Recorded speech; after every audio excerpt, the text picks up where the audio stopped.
तो ये वीडियो में स्पेसिफिकली हम क्या बता रहे हैं कि एसएफजी से इक्वेशन, एसएफजी को देख के इक्वेशन कैसे फ्रेम करते हैं। ठीक है, तो ये देखो, ये तुम्हारा क्वेश्चन 16 है वर्कबुक का। ठीक है, पेज 82। तो इसमें क्या है कि ये तुम्हारा एसएफजी दिया हुआ है। ठीक है, अब इसमें तुम क्या करोगे, तुमको नोट्स को देखना है। ठीक है, नोट्स को देख के तुम्हें इक्वेशन फ्रेम करना होता है। ठीक है, जितना भी नोट्स है उतना इक्वेशन बनता है। ठीक है, अब यहाँ पे देखो, यहाँ पे क्या है, यू मतलब इनपुट, इनपुट से आगे बढ़ रहा है, आउटपुट तक पहुँचे, मतलब ये एक स्ट्रेट पाथ है, फॉरवर्ड पाथ। और यहाँ पे अगर देखोगे तो ये चीज़ क्या दिया हुआ है, एस इनवर्स, मतलब ये 1/s, मतलब ये इंटीग्रेशन बता रहा है। ठीक है, कहने का मतलब यहाँ पे जो भी चीज़ होगा उसका डिफरेंशियल यहाँ पे होगा। ठीक है, तो यहाँ देखो दिया हुआ है कि x3 है, मतलब यहाँ पे क्या है, x3 डॉट, मतलब डिफरेंशियल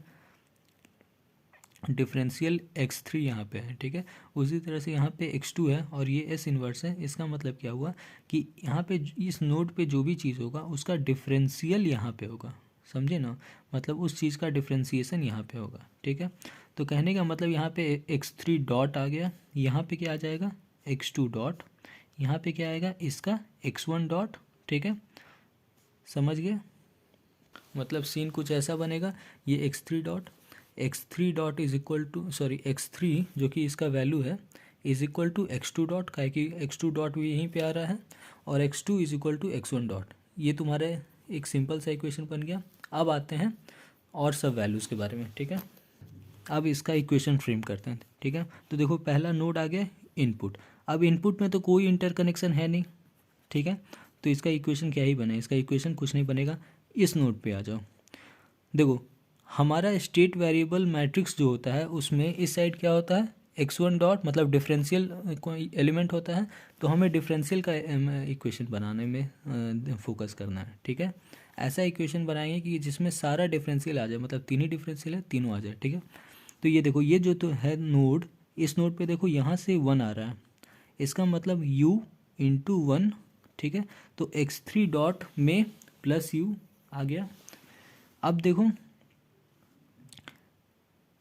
x3 डॉट इसका नाम है, यहाँ से देखो x3 से a3 वैल्यू आ रहा है। अब ये ए के साइन क्या है, पॉजिटिव साइन है, इसका मतलब यहाँ पे तुम क्या लिखोगे, x3 इंटू a3। ठीक है, प्लस कर दोगे तो प्लस x3 इंटू a3। उसी तरह से x2 से a2 आ रहा है। ठीक है, अब ये चीज़ है क्या, ये बेसिकली फीडबैक है, समझे, क्योंकि फॉरवर्ड पाथ ये है, ये देखो एरो देखो, ये फीडबैक है। ठीक है, तो x2 इंटू a2। ठीक है, तो a2 इंटू x2। ठीक है, अब ऐसा क्यों कर रहे हैं, ऐसा इसीलिए कर रहे हैं क्योंकि यहाँ से उठा और एरो देखो यहाँ पे आके एंड किया, मतलब ये कंप्लीट वैल्यू यहाँ पे एंड कर रहा है। ठीक है, उसी तरह से x1 a1 ऐसे गया और यहाँ पे आया। ठीक है, इसीलिए ये क्या हो जाएगा, x1 a1। ठीक है, तो x3 डॉट का इक्वेशन हमारा बन गया, मतलब इस नोड का इक्वेशन मैंने बना दिया। अब इस नोड पे आ जाओ, तो ये नोड तुम्हारा क्या था, ये वाला, ये तुम्हारा था x2 डॉट। तो यहाँ पे क्या क्या वैल्यू आ रहा है, तो देखो यहाँ पे जो वैल्यू आ रहा है ना, सिर्फ हम उसी को फोकस करेंगे। ठीक है, तो यहाँ पे तो कोई वैल्यू आ ही नहीं रहा है, देखो ये जा रहा है, ये भी जा रहा है, तो यहाँ पे कुछ नहीं आ रहा है, तो x3 is equal to x2 dot ही हो जाएगा। ठीक है, इस नोड को देखो, तो इस नोड पे कोई वैल्यू आ रहा है क्या, तो एक वैल्यू ये आ रहा है, तो ये तो फॉरवर्ड पाथ का हिस्सा है। ठीक है, तो इसको हम लोग क्यों लिखें, क्योंकि इसका वैल्यू तो हो ही गया ना, देखो x2 is equal to x1 dot, वो तो काउंट हो ही गया। ठीक है, ये सिग्नल, ये जो है ये इधर से दूर जा रहा है, तो ये भी काउंट नहीं होगा, ये भी दूर जा रहा है तो ये भी काउंट नहीं होगा। इस नोड पे आ जाओ, तो इससे ये चीज़ दूर जा रहा है, ये भी काउंट नहीं होगा। फाइनली हम लोग इस नोड पे आए, तो इस नोड का पे हमें क्या आ रहा है, देखो ये आ रहा है, ये आ रहा है, ये आ रहा है, मतलब x1 इंटू C1। ठीक है, y का वैल्यू क्या होगा, x1 इंटू C1, फिर क्या होगा x2 इंटू C2, का कि x2 से ये उठा और फीडबैक इसका C2 है, तो x2 इंटू C2।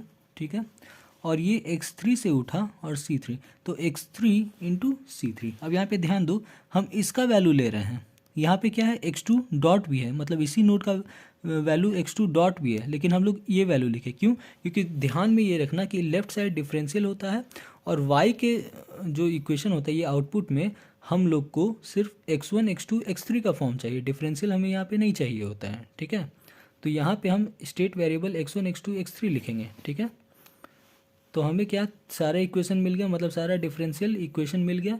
अब इसी चीज़ को मैट्रिक्स में अरेंज कर देना है, ठीक है। तो ये तरीका होता है। अब ये तुम्हारा क्या मिल गया, स्टेट वेरिएबल मैट्रिक्स, ठीक है, जिसमें ये हो गया डिफरेंशियल मैट्रिक्स, ये हो गया आउटपुट मैट्रिक्स। अब अगर इससे तुम अब तुम्हें अगर ट्रांसफ़र फंक्शन बनाना है तो देखो एसवी मैट्रिक्स से अगर तुम ट्रांसफ़र फंक्शन बनाना चाहते हो तो एक ही तरीका है, दैट इज़ रिकवरी स्टेप, ठीक है। ठीक है, तो अब रिकवरी में क्या करना है, एस आई माइनस ए वाला जो चीज़ होता है वो सारा स्टेप लगाओगे, तुम्हें ट्रांसफ़र फंक्शन भी मिल जाएगा, ठीक है।